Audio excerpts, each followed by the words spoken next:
Tamilselvi doctor ஆகக்கூடாதுன்னு நினச்சிக்கிட்டு இருக்க சாவித்திரி தாமரைக்கு தமிழ்ச்செல்வி டாக்டர் ஆகி சரியான பதிலடி கொடுத்தா நல்லா இருக்குன்னு நீங்கள் நினச்சிங்கன்னா இந்த வீடியோக்கு ஒரு லைக் பண்ணுங்க. வாங்க வீடியோக்குள்ளே போகலாம். தமிழ்ச்செல்வி அங்கே மொய் விருந்து ஏற்பாடெல்லாம் பலமாகவே பண்ணிக்கிட்டு இருக்க, இன்னொரு பக்கம் இங்கே சாவித்திரி நினச்ச மாதிரி அதே நாளுக்கு கடா விருந்து செய்யணும்னு ராஜாங்கத்துக்கிட்டையும் இங்கே அனுமதி வாங்கிடுறாங்க. அங்கே நடந்த எல்லா விஷயத்தையும் பார்த்துட்டு இங்கே ஈஸ்வரியோ சித்ரா கிட்ட, என்னடி இது கூத்தா இருக்கு, அப்படியெல்லாம் ரொம்ப நல்லவெல்லாம் கிடையாது அந்த சாவித்திரி, எதுக்காக என்னமோ ராஜாங்க மாமாவுக்கு உடம்பு சரியில்லை அதுக்காக நான் சாமி கிட்ட வேண்டிக்கிட்டேன்லாம் ஓவரா சீன் போட்டுக்கிட்டு இருக்கே, இதோட அலப்பறை ஒன்றும் சரியில்லை, எனக்கு என்னமோ வேற ஏதோ திட்டம் போட்டுதான் இந்த கடா விருந்த ஏற்பாடு பண்ணிக்கிட்டு இருக்க அந்த அத்தாச்சி, நாம என்ன ஏதுன்னு விசாரிப்போம், நீ வா அப்படின்னு சொல்லிட்டு இங்க சித்ராவை அழைச்சிக்கிட்டு அங்க நடந்து போய்கிட்டு இருந்த சாவித்திரியும் தாமரையும் நிப்பாட்டி இங்க கேள்வி கேட்க ஆரம்பிக்கிறாங்க.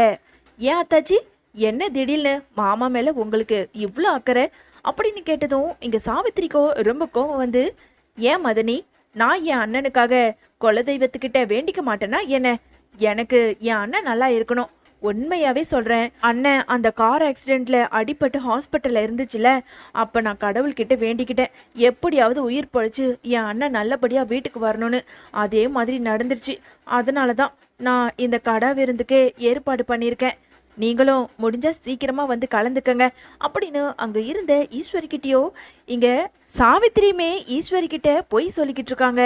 இன்னொரு பக்கம் அங்க இருந்த சித்ராவோ, அம்மா வாமா, இதெல்லாம் சொல்றத நம்புற மாதிரியே தெரியல, இவங்க ஏதோ வேற ஏதோ திட்டம் போட்டு வச்சிருக்காங்கன்னு மட்டும் எனக்கு தோணுது, நீ வா.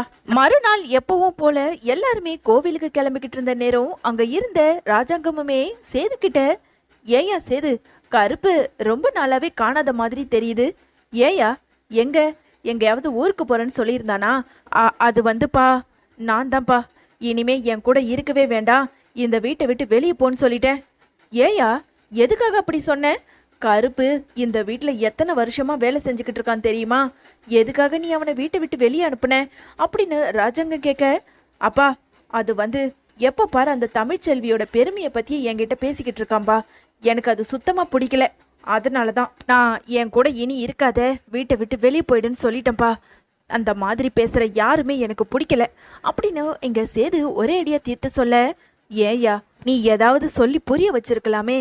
இல்லைப்பா, நான் எத்தனை தடவை சொல்லி புரிய வச்சாலும் எப்போ பாரு அந்த தமிழ்ச்செல்வியை பற்றியே என்கிட்ட பேசி பேசி என்னையும் கோபப்படுத்திக்கிட்டு இருக்காரு, அதனால தான் நான் துரத்தி விட்டுட்டேன், இனிமே அதை பற்றி பேசாதீங்கப்பா அப்படின்னு இங்கே சேதுவுமே சொல்ல, இன்னொரு பக்கம் அங்கே வந்த சாவித்திரியோ, அண்ணே கோவிலில் எல்லாத்தையும் நான் ஏற்பாடு பண்ணிட்டேன், நீங்கள் வந்தீங்கன்னா சாமி கும்பிட்டுட்டு எல்லாருக்கும் நாம் கறி விருந்து போட்டுடலாம் அப்படின்னு சொன்னதும் இங்கே ராஜாங்கம் சன்னாசி அப்பத்தா மோகனான்னு எல்லாருமே கிளம்பி நேராக அங்கே கோவிலுக்கும் போகிறாங்க.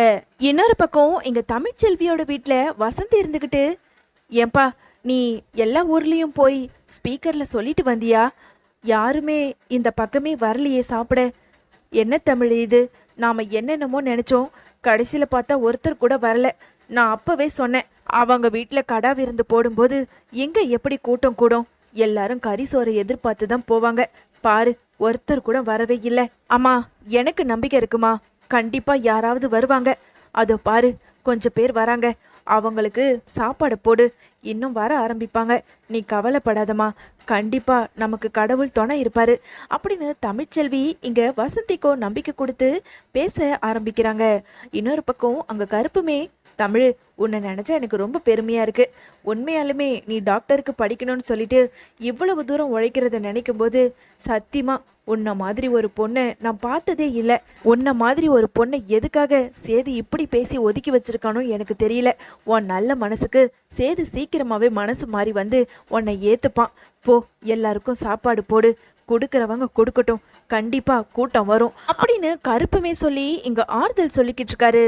இன்னொரு பக்கம் இங்க கோவில்ல ரொம்ப தடபுடலாவே கறி விருந்து ஏற்பாடு பண்ணிக்கிட்டு இருக்க மொத்த கூட்டமும் இங்க கோவிலுக்கு தான் வர ஆரம்பிக்கிறாங்க. அங்க இருந்த சாவித்திரி இங்க தாமரை கிட்ட, ஏண்டி தாமரை, நான் சொன்ன மாதிரி எல்லா கூட்டமும் கறி விருந்துக்கு ஆசைப்பட்டுக்கிட்டு இங்க வர ஆரம்பிச்சிட்டாங்க பார்த்தல, கண்டிப்பா அந்த தமிழ்ச்செல்வி நடத்திக்கிட்டு இருக்க மொய் விருந்துல எந்த ஒரு ஆளும் கலந்துக்கவே மாட்டாங்க, டாக்டருக்கு படிக்கிறாளாம் டாக்டர், பேசாம பிச்சை எடுக்க வேண்டியது தானே, என்னமோ சாப்பாடு போடுறேன்னு சொல்லிட்டு கூட்டத்தை கூட்ட பாக்குறா, அதை நான் விட்டுடுவேனா, அம்மா சரியான ஆளுதாம்மா நீ. நீ நினைச்ச மாதிரியே அங்க கூட்டம் போகாத அளவுக்கு நீ பண்ணிட்ட. உண்மையாவே நீ திறமையான ஆளுதாம்மா அப்படின்னு இங்க சாவித்திரிய தாமரையும் பாராட்டிக்கிட்டு இருக்க. அதை ஈஸ்வரியும் ஒட்டு கேட்டுடுறாங்க. ஒட்டு கேட்ட ஈஸ்வரியோ இங்க சாவித்திரி கிட்ட வந்து, என்ன சாவித்திரி, நீ பேசிக்கிட்டு இருந்ததெல்லாம் நான் ஒன்று விடாம கேட்டுட்டேன். இதுதான் நீ இந்த கடை விருந்து நடத்துறதுக்கு முக்கியமான காரணமா? நான் தான் சொன்னல, நீ எங்க ராஜாங்க மாமா மேல அப்படி ஒரு அக்கறையை வச்சிட போற. அந்த தமிழ்ச்செல்வியோட மொய் விருந்த கெடுக்கிறதுக்காக தானே இந்த கூட்டத்தை நீ இங்க கூட்ட வச்சிருக்க.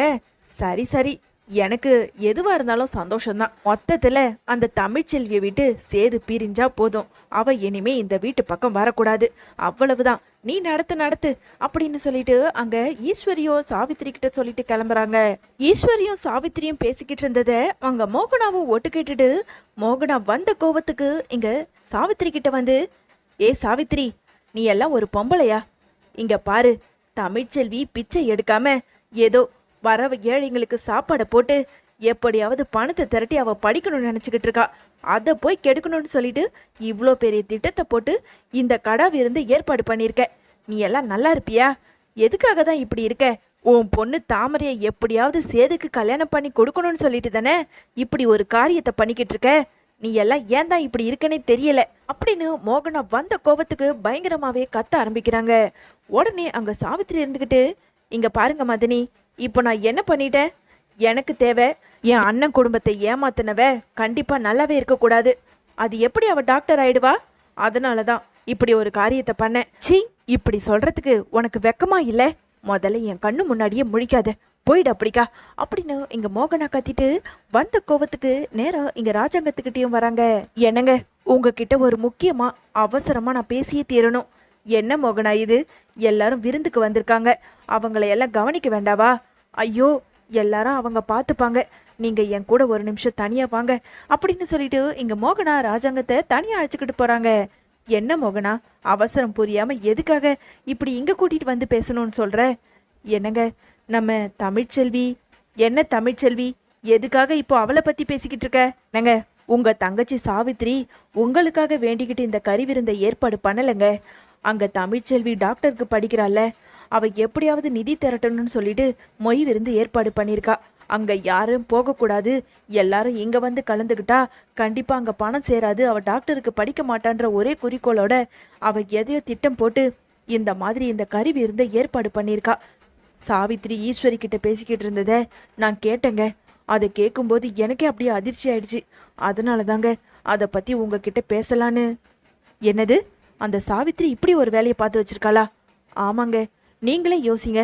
தமிழ்ச்செல்வி நம்ம குடும்பத்துல எவ்வளவு நல்லது பண்ணியிருக்கா. ஏன் நம்ம சேதுவை எடுத்துக்கோங்க. சேது மேல தாமரை எவ்வளோ பெரிய பழிய போட்டா, ஆனா தாம் புருஷன் மேல நம்பிக்கை இருக்குன்னு சொல்லிட்டு தமிழ்ச்செல்வி ஒத்த காலில் இருந்து சேதுவோட மானத்தை காப்பாத்தினா, நம்ம குடும்பத்தோட மானத்தை காப்பாத்திருக்கா. அதை எதையுமே எதுக்காகங்க நீங்க நினைச்சு கூட பார்க்க மாட்டீங்க. சேது ஆசைப்பட்டான்னு சொல்லிட்டு தமிழ்ச்செல்வி டாக்டருக்கு படிக்க வைக்கிறேன்னு நீங்க தாங்க வாக்கு கொடுத்தீங்க. ஒரு ஏழை பொண்ணை படிக்க வைக்கிறதுல தப்பு ஒன்றும் கிடையாதே. இங்க பாருங்க, எனக்காக ஒரு உதவி பண்ணுங்க.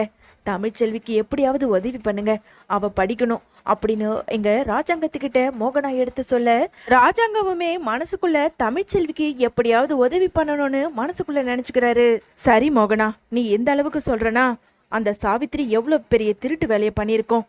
கண்டிப்பா இனிமே அவளை எந்த ஒரு காலத்திலையும் மன்னிக்கவே மாட்டேன். நீ வா என் கூட அப்படின்னு சொல்லிட்டு எங்க மோகனாவை அழைச்சிக்கிட்டு ராஜாங்கம் கார்ல கிளம்புறாரு. இன்னொரு பக்கம் எங்க தமிழ்ச்செல்வி வீட்லயோ யாருமே சாப்பிட வராதனால ரொம்ப கவலையோட அங்க உக்காந்துக்கிட்டு இருக்க. அந்த நேரம் கார்ல எங்க ராஜாங்கமும் மோகனாவும் இறங்குறாங்க. அதை பார்த்த வசந்தியோ, ஏ தமிழ், அங்க பாரு யார் வந்திருக்கிறதுன்னு, சம்மந்தி வந்திருக்காங்க, எழுந்துரு எழுந்துரு அப்படின்னு சொல்ல இங்க கருப்புமே ஓடி வந்து, மாமா என்ன மாமா இங்க வந்திருக்கீங்க, சொல்லியிருந்தா நான் அங்க வந்திருப்பனே. இங்க பாரு, நான் இங்க வந்து பேசி உறவு கொண்டாடிட்டு போலான்னு வரல. இங்க ஏதோ மொய் விருந்து நடக்குதாமே, அதுல நான் கலந்துக்கிட்டு போலான்னு வந்திருக்கேன் அப்படின்னு ராஜாங்க சொல்ல, உடனே மோகனாவுமே, ஏன் தமிழ், நாங்களாம் சாப்பிட வரக்கூடாதா அப்படின்னு சொல்ல, ஐயோ அத்தை, வாங்க வாங்க மாமா வந்து சாப்பிடுங்க அப்படின்னு சொல்லிட்டு அங்க இருந்த இலையை எடுத்து போட்டு இங்க 2 பேருமே சாப்பிட ஆரம்பிக்கிறாங்க. ராஜாங்கத்துக்கும் மோகனாவுக்கும் இங்க தமிழ்ச்செல்வி நல்லபடியாவே விருந்து பரிமாற கொஞ்ச நேரத்துல ராஜாங்கமும் அந்த 1,00,000 ரூபாய் பணத்தை எடுத்து இலைக்கடியிலையும் வச்சிடுறாரு. மோகனா நாம கிளம்பலாமா அப்படின்னு சொல்லிட்டு அங்க இருந்த மோகனாவை அழைச்சிக்கிட்டு ராஜாங்கமும் கிளம்ப ஆரம்பிக்கிறாரு. மாமா நீங்க வருவீங்கன்னு நான் எதிர்பார்க்கவே இல்லை. நீங்க வந்ததுக்கு ரொம்ப நன்றி மாமா அப்படின்னு தமிழ்ச்செல்வி என்ன பேசினாலும் இங்க பதிலுக்கு ஒரு வார்த்தை கூட தமிழ்ச்செல்வி கிட்ட ராஜாங்கம் பேசாம, மோகனா நாம கிளம்பலாமா, வந்த வேலை முடிஞ்சது அப்படின்னு சொல்லிட்டு அங்க இருந்த மோகனாவை அழைச்சிக்கிட்டு இங்க கார்ல ராஜாங்கமும் கிளம்பிடுறாரு. இன்னொரு பக்கம் இங்க வசந்தியோ அங்க இலையை எடுக்க போகும்போது, ஏ தமிழ் இங்க வந்து பாரு என்ன இருக்குன்னு. என்னம்மா என்ன இருக்கு? தமிழ் கத்த கத்தையா பணம் இருக்கு, இங்க பாரு. நீ எதிர்பார்த்த மாதிரி அவரு உனக்கு 1,00,000 ரூபாய் பணத்தை கொடுத்துட்டு போயிருக்காரு. உண்மையாலுமே சம்மந்தி பெரிய மனுஷன் தாண்டி. இவ்வளோ பெரிய ஆளு நம்ம வீட்டில் வந்து சாப்பிட்றாருன்னா நான் கூட எதுக்குன்னு யோசிச்சேன். கடைசியில் இப்போதானே தெரியுது உனக்கு பணம் கொடுத்து உதவி பண்ணுறதுக்காக இங்கே வந்து போயிருக்காருடி அப்படின்னு அங்கே வசந்தி சொல்ல இங்கே தமிழ்ச்செல்விக்குமே கண் கலங்கியபடி சந்தோஷமாகறாங்க. இன்னொரு பக்கம் கருப்பு இருந்துக்கிட்டு, இங்கே பாரு ராஜாங்க மாமா ரொம்ப நல்லவர். உன்னை எப்படியோ நீ டாக்டர் ஆகணும்னு சொல்லிட்டு உனக்கு உதவி பண்ணியிருக்காரு. அதே மாதிரி கூடிய சீக்கிரம் சேதுவும் உன்னை மன்னிச்சு ஏற்றுப்பான். நீ கவலைப்படாத. உன் நல்ல மனசுக்கு எல்லாமே நல்லதாகவே நடக்கும் தமிழ் அப்படின்னு இங்கே கருப்புமே சொல்லிடுறாரு.